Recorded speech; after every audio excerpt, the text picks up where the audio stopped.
गणेशाय नमः। अथ श्री सप्तमुखी हनुमत्कवचं विनियोगः। ॐ अस्य श्री सप्तमुखी वीर हनुमत्कवच स्तोत्रमन्त्रस्य नारद ऋषिः अनुष्टुप् छन्दः।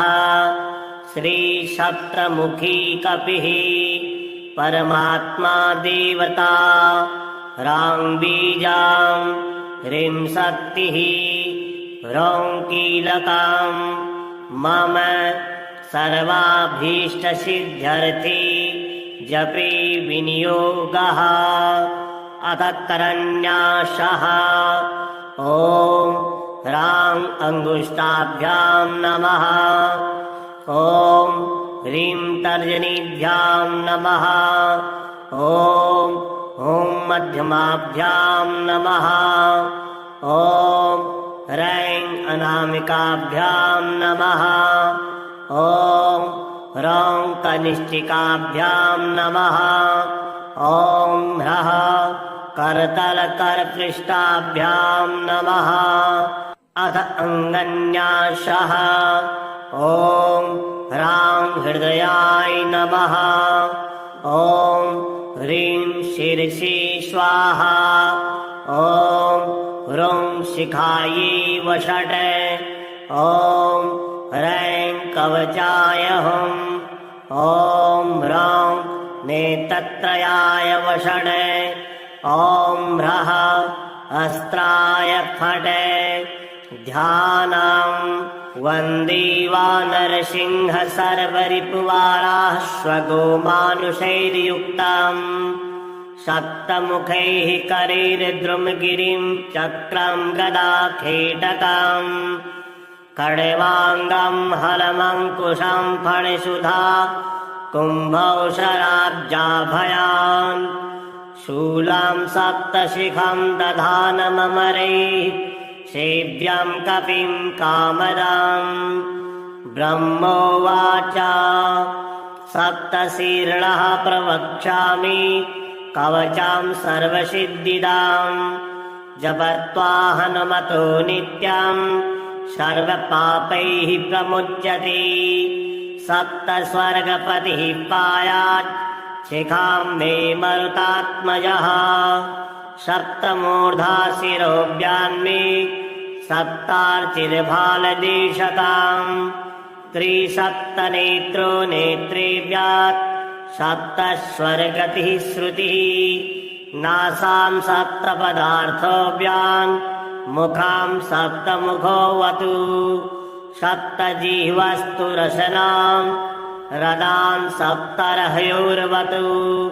सप्तछन्दो हरिः पातु कण्ठं बाहुगिरिस्थितः। करो चतुर्दशकरो भूधरो व्यानमाङ्गुलिः। सप्तर्षिध्यातो हृदयम् उदरां कुक्षिसागरः। सप्तदेवपतिः चित्तां सप्तब्राहितिरूपवान्। कटिं मे सप्तसंस्थार्ता गायकः सप्तनी मम। सप्तग्रहस्वरूपी मे जानुनी जङ्घयोस्तथा। सप्तधान्यप्रियः पादौ सप्तपातालधारकः। वसुन्धरं च धान्यं च लक्ष्मीं लक्ष्मीप्रदोऽवतु। दारान् पुत्राश कन्याश्च कुटुम्बं विश्वपालकः। अनुरुक्तस्थानमपि मे पायात् वायुश्रुतः सदा। चौरेभ्यो व्यालदृष्टिभ्यः शृङ्गिभ्यो भूतराक्षसात्। दैत्येभ्योऽप्यथ यक्षेभ्यो ब्रह्मराक्षसजाद्भयात्। द्रष्टा करालवदनो हनुमान् मां सदावतु।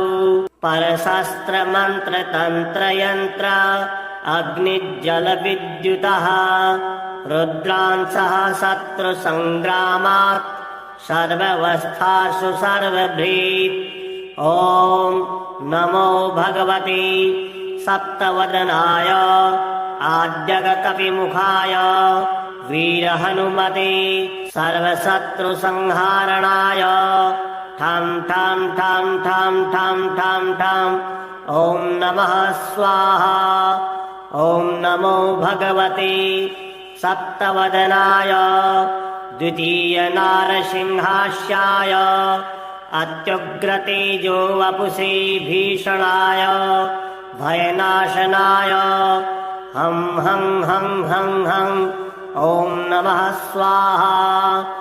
ॐ नमो भगवते सप्तवदनाय तृतीय गरुडवक्त्राय वज्रदृष्टाय महाबलाय सर्वरोगविनाशाय मं मं मं मं मं मं ॐ नमः स्वाहा।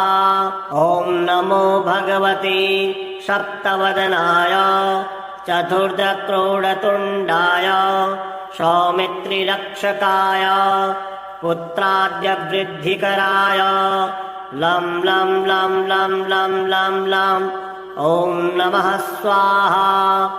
ॐ नमो भगवते सप्तवदनाय पश्चिमाश्ववदनाय रुद्रमूर्तये सर्ववशीकराय सर्वनिगमस्वरूपाय रुं रुं रुं रुं रुं रुं रुं ॐ नमः स्वाहा। ॐ नमो भगवते सप्तवदनाय षष्ठगोमुखाय सूर्यस्वरूपाय सर्वरोगहराय मुक्तिदात्री ॐ ॐ ॐ ॐ ॐ ॐ ॐ ॐ नमः स्वाहा। ॐ नमो भगवते सप्तवदनाय सप्तममानुषमुखाय रुद्रावताराय अञ्जनाश्रुताय सकलदिग्यशो विस्तारकाय वज्रदेहाय सुग्रीवसाह्यकराय उदधिलङ्घनाय सीताशुद्धिकराय लङ्कादहनाय अनेकराक्षसान्तकाय रामानन्ददायकाय अनेकपर्वतोत्पाटकाय सेतुबन्धकाय कपिसैन्यनायकाय रावणान्तकाय ब्रह्मचर्याश्रमिणे कौपीन ब्रह्मसूत्रधारकाय रामहृदयाय सर्वदुष्टग्रहनिवारणाय शाकनी डाकनी वेताल ब्रह्म राक्षस भैरवग्रह यक्षग्रह पिशाचग्रह ब्रह्मग्रह क्षत्रियग्रह वैश्यग्रह शूद्रग्रहान्त्यग्रह मलैच्छग्रह सर्वग्रहोच्चाटकाय मम सर्वकार्यसाधकाय सर्वशत्रुसंहारकाय सिंहव्याघ्रादिदुष्ट सत्त्वाकर्षकायै काहिकादिविविधज्वरच्छेदकाय परयन्त्रमन्त्रतन्त्रनाशकाय सर्वव्याधिनिरङ्किताय सर्वस्थावरजङ्गमविषस्तम्भनकराय सर्वराजभयचूरभयाग्निभय पशमया आध्यात्मिकाधिदैविकाधिभौतिक तापत्रयनिवारणाय सर्वविद्या सर्वसम्पत् सर्वपुरुषार्थ दायकाय साध्यकार्यसाधकाय सर्ववरप्रदाय सर्वाभीष्टकराय ॐ ह्रां ह्रीं ह्रौं ह्रैं ह्रौं ह्रः ॐ नमः स्वाहा। यैदं कवचं नित्यं सप्ताश्यस्य हनुमतः त्रिसन्ध्यं जपति नित्यं सर्वशत्रुविनाशनं पुत्रपौत्रप्रदं सर्वं सम्पद्राज्यप्रदं परं सर्वरोगहरं चायुः कीर्तिदं पुण्यवर्धनम् राजानां च वशं नीत्वा त्रैलोक्यविजयी भवेत्। इदं हि परमं गोप्यां देयं भक्तियुताय च, न देयं भक्तिहीनाय दत्त्वा शनिरयं व्रजेत्। नामानि सर्वाणि प्रवर्गतानि रूपाणि विश्वानि च यस्य सन्ति, कर्माणि देवैरपि दुर्घटानि तं मारुतिं सप्तमुखं प्रपद्ये। ब्रह्मोवाच सप्तशीर्षः प्रवक्ष्यामि कवचं सर्वसिद्धिदाम्, जपत्वा हनुमतो नित्यं सर्वपापैः प्रमुच्यते। सप्तस्वर्गपतिः पायात् शिखां मे मरुतात्मजः, सप्तमूर्धा शिरोव्यान्मे सप्तार्चिर्भालदेशताम्, त्रिसप्तनेत्रो नेत्रेव्यात् सप्तस्वर्गतिः श्रुतिः, नासां सप्तपदार्थोऽव्यान् मुखां सप्तमुखोऽवतु, सप्तजिह्वस्तु रसनां रदान् सप्तर्हयोर्वतु, सप्तछन्दो हरिः पातु कण्ठं बाहुगिरिस्थितः, करो चतुर्दशकरो भूधरो व्यानमाङ्गुलिः, सप्तर्षिध्यातो हृदयम् उदरां कुक्षिसागरः, सप्तदेवपतिः चित्तां सप्तब्राहितिरूपवान्, कटिं मे सप्तसंस्थार्ता गायकः सप्तमी मम, सप्तग्रहस्वरूपी मे जानुनी जङ्घयोस्तथा, सप्तधान्यप्रियः पादौ सप्तपातालधारकः, वसुन्धरं च धान्यं च लक्ष्मीं लक्ष्मीप्रदोऽवतु, दारान् पुत्राशकन्याश्च कुटुम्बं विश्वपालकः, अनुरुक्तस्थानमपि मे पायात् वायुश्रुतः सदा, चौरेभ्यो व्यालदृष्टिभ्यः शृङ्गिभ्यो भूतराक्षसात्, दैत्येभ्योऽप्यधयक्षेभ्यो ब्रह्मराक्षसजाद्भयात्, द्रष्टा करालवदनो हनुमान् मां सदावतु,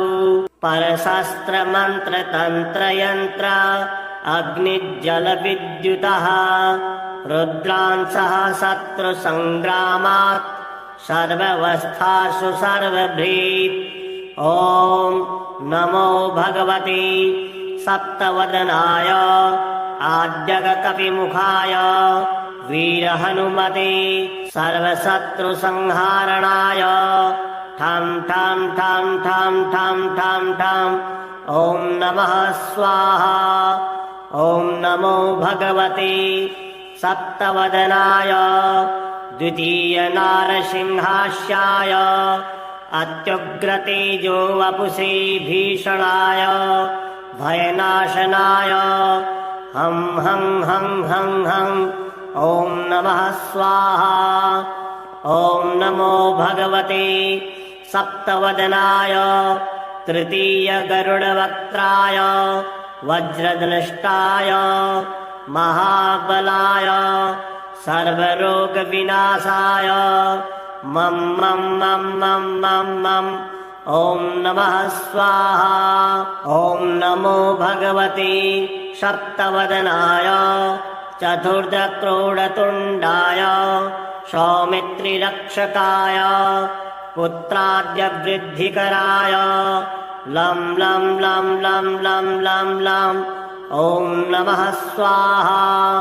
ॐ नमो भगवते सप्तवदनाय पश्चिमाश्ववदनाय रुद्रमूर्तये सर्ववशीकराय सर्वनिगमस्वरूपाय रुं रुं रुं रुं रुं रुं रुं।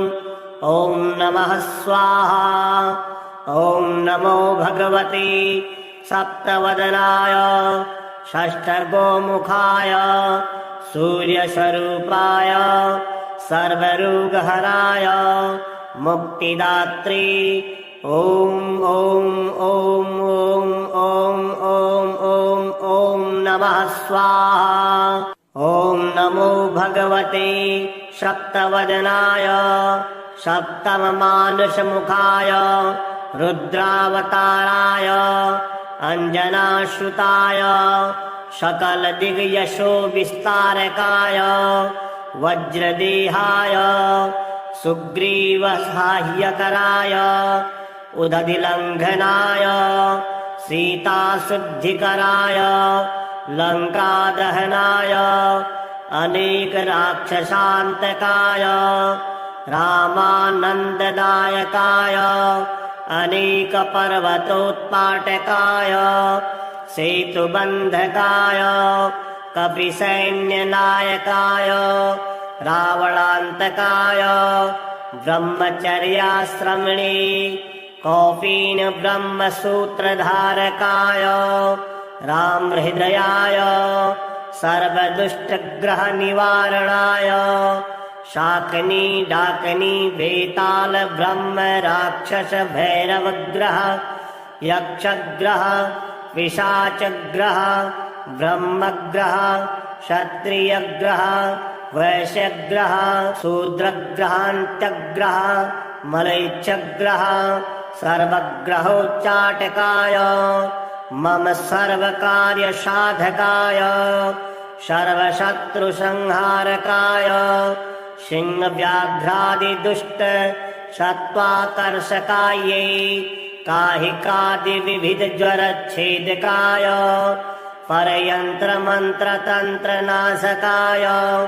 सर्वव्याधिनिव्यङ्किताय सर्वस्थावरजङ्गमविषस्तम्भनकराय सर्वराजभयचूरभयाग्निभय पशमया आध्यात्मिकाधिदैविकाधिभौतिक तापत्रयनिवारणाय सर्वविद्या सर्वसम्पत् सर्वपुरुषार्थ दायकाय साध्यकार्यसाधकाय सर्ववरप्रदाय सर्वाभीष्टकराय ॐ ह्रां ह्रीं ह्रौं ह्रैं ह्रौं ह्रः ॐ नमः स्वाहा। यैदं कवचं नित्यं सप्ताश्यस्य हनुमतः त्रिसन्ध्यं जपति नित्यं सर्वशत्रुविनाशनं पुत्रपौत्रप्रदं सर्वं सम्पद्राज्यप्रदं परं सर्वरोगहरं चायुः कीर्तिदं पुण्यवर्धनं राजानां च वशं नीत्वा त्रैलोक्यविजयी भवेत्। इदं हि परमं गोप्यं देयं भक्तियुताय च न देयं भक्तिहीनाय दत्त्वा सनिरयं व्रजेत्। नामानि सर्वाणि प्रवर्गतानि रूपाणि विश्वानि च यस्य सन्ति कर्माणि देवैरपि दुर्घटानि तं मारुतिं सप्तमुखं प्रपद्ये। ब्रह्मोवाच सप्तशीर्षः प्रवक्ष्यामि कवचं सर्वसिद्धिदां जपत्वा हनुमतो नित्यं सर्वपापैः प्रमुच्यते। सप्तस्वर्गपतिः पायात् शिखां मे मरुतात्मजः सप्तमूर्धा शिरोव्यान्मे सप्तार्चिर्भालदेशताम् त्रिसप्तनेत्रो नेत्रेव्यात् सप्तस्वर्गतिः श्रुतिः नासां सप्तपदार्थोऽव्यान् मुखां सप्तमुखोऽवतु सप्तजिह्वस्तु रसनां रदां सप्तर्हयोर्वतु सप्तछन्दो हरिः पातु कंठं बाहुगिरिस्थितः करो चतुर्दशकरो भूधरो व्यानमाङ्गुलिः सप्तर्षि ध्यातो हृदयम् उदरां कुक्षिसागरः सप्तदेवपतिश्चेत्तां सप्तब्राहितिरूपवान्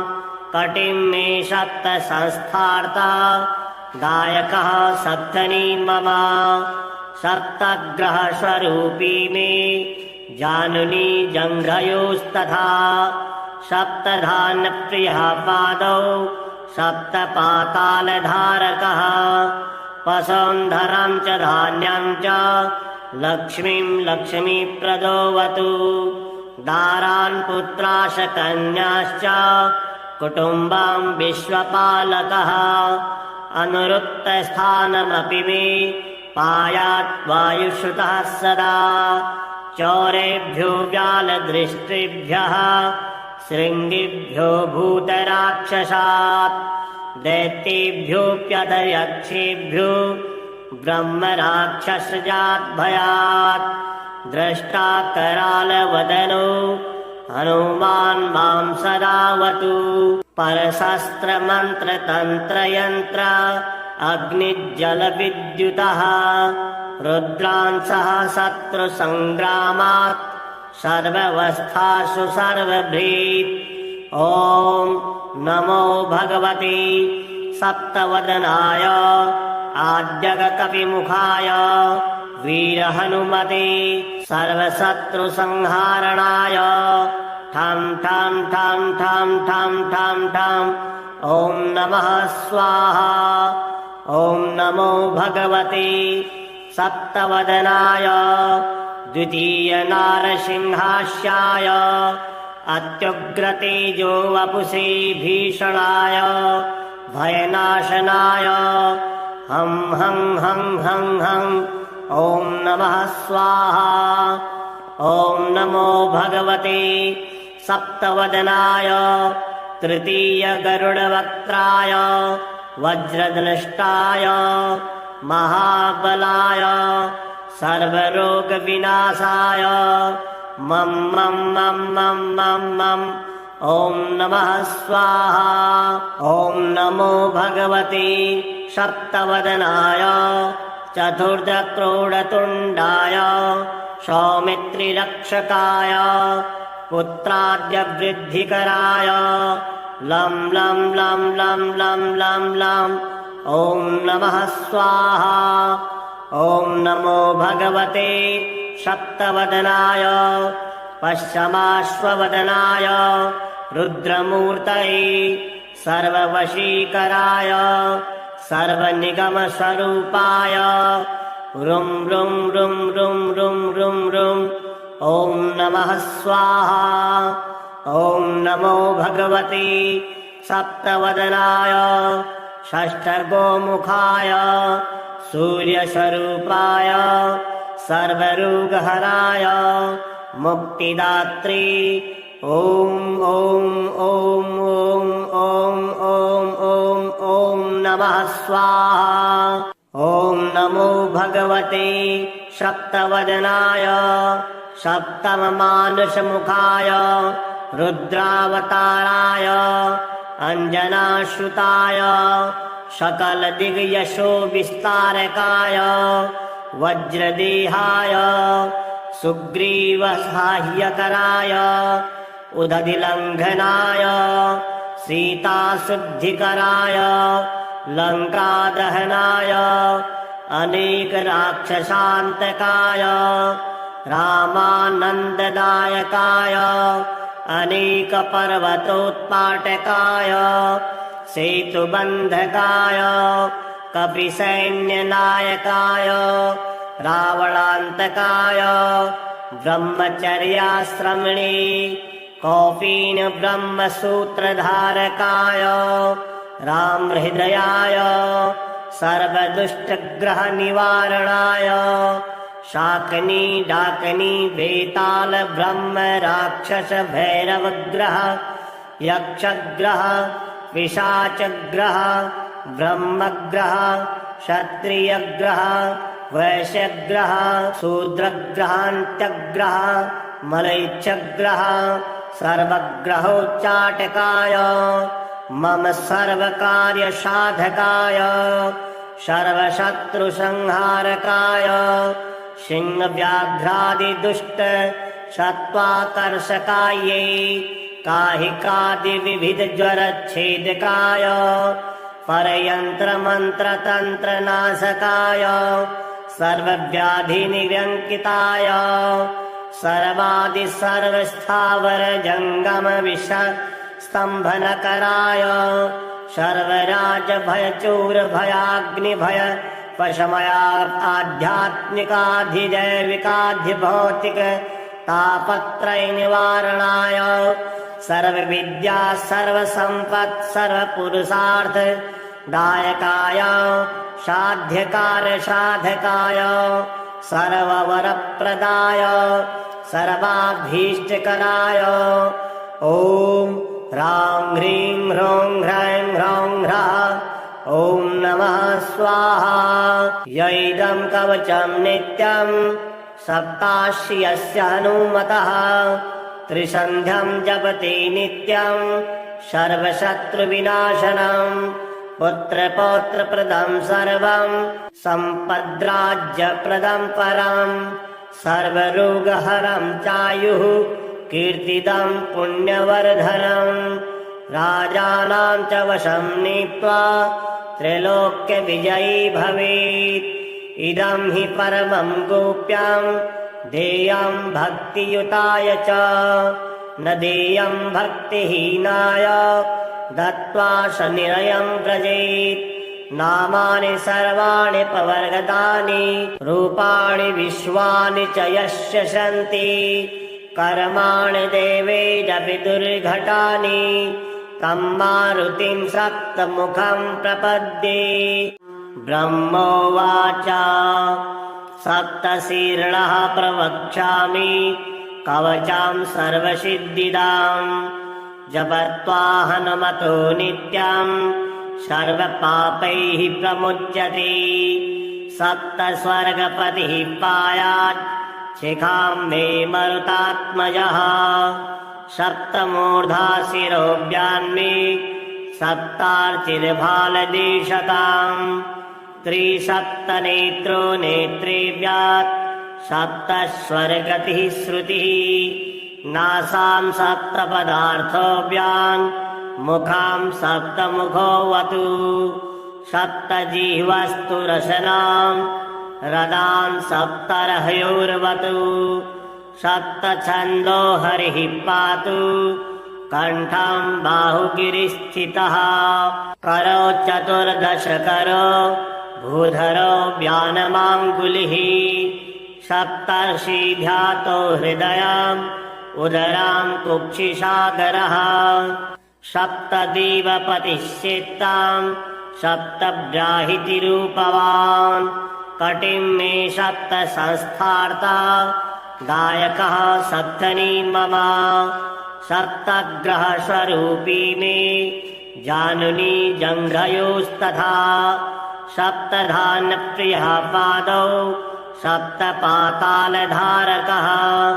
वसुन्धरं च धान्यं च लक्ष्मीं लक्ष्मीप्रदोऽवतु दारान् पुत्राशकन्याश्च कुटुम्बं विश्वपालकः अनुरुक्तस्थानमपि मे पायात् वायुश्रुतः सदा चौरेभ्यो व्यालदृष्टिभ्यः शृङ्गिभ्यो भूतराक्षसात् दैत्येभ्योऽप्यथ यक्षेभ्यो ब्रह्मराक्षसजाद्भयात् द्रष्टा करालवदनो हनुमान् मां सदावतु परशस्त्रमन्त्रतन्त्रयन्त्र अग्निज्जलविद्युतः रुद्रांसः शत्रुसङ्ग्रामात् सर्वावस्थासु सर्वभृत् ॐ नमो भगवते सप्तवदनाय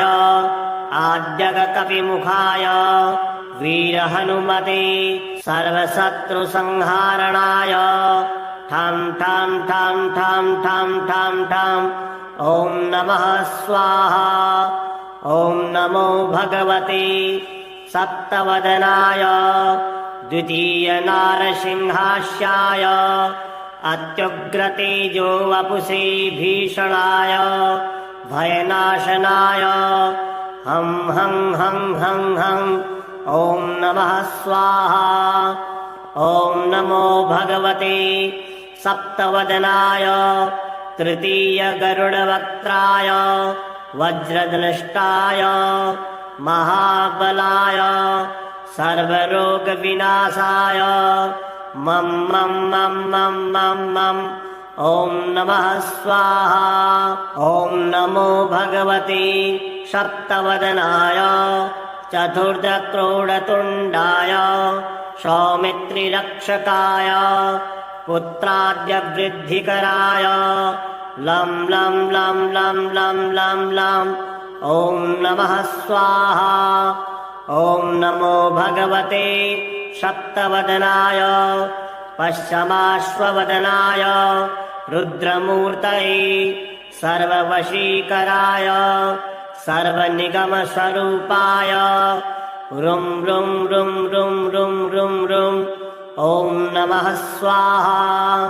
ॐ नमो भगवते सप्तवदनाय षष्ठगोमुखाय सूर्यस्वरूपाय सर्वरोगहराय मुक्तिदात्री ॐ ॐ ॐ ॐ ॐ ॐ ॐ ॐ नमः स्वाहा।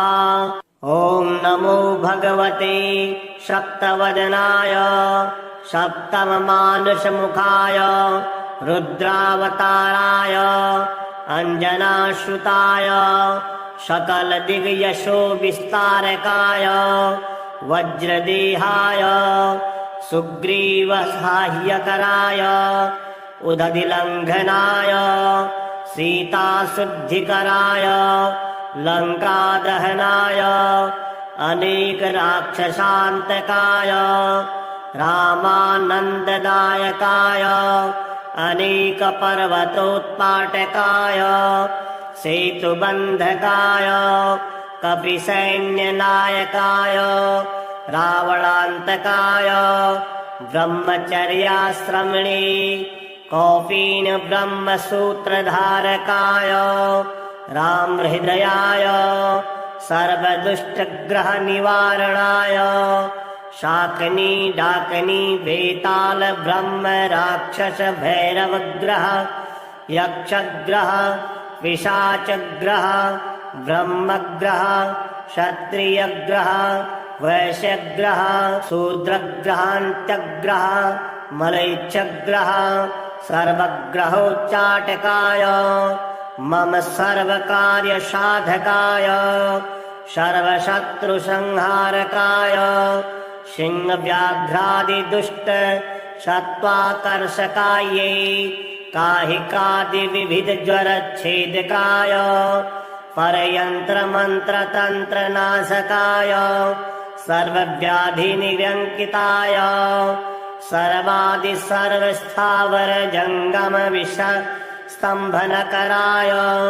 सर्वराजभयचूरभयाग्निभय पशमया आध्यात्मिकाधिदैविकाधिभौतिक तापत्रयनिवारणाय सर्वविद्या सर्वसम्पत् सर्वपुरुषार्थ दायकाय साध्यकार्यसाधकाय सर्ववरप्रदाय सर्वाभीष्टकराय ॐ ह्रां ह्रीं ह्रौं ह्रैं ह्रौं ह्रः ॐ नमः स्वाहा।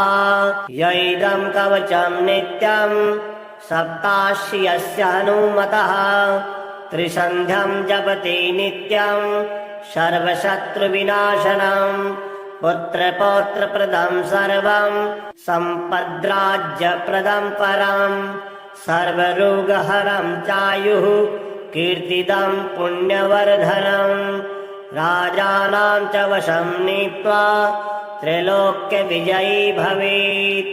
इदं हि परमं गोप्यं देयं भक्तियुताय च न देयं भक्तिहीनाय दत्त्वा शनिरयं व्रजेत्।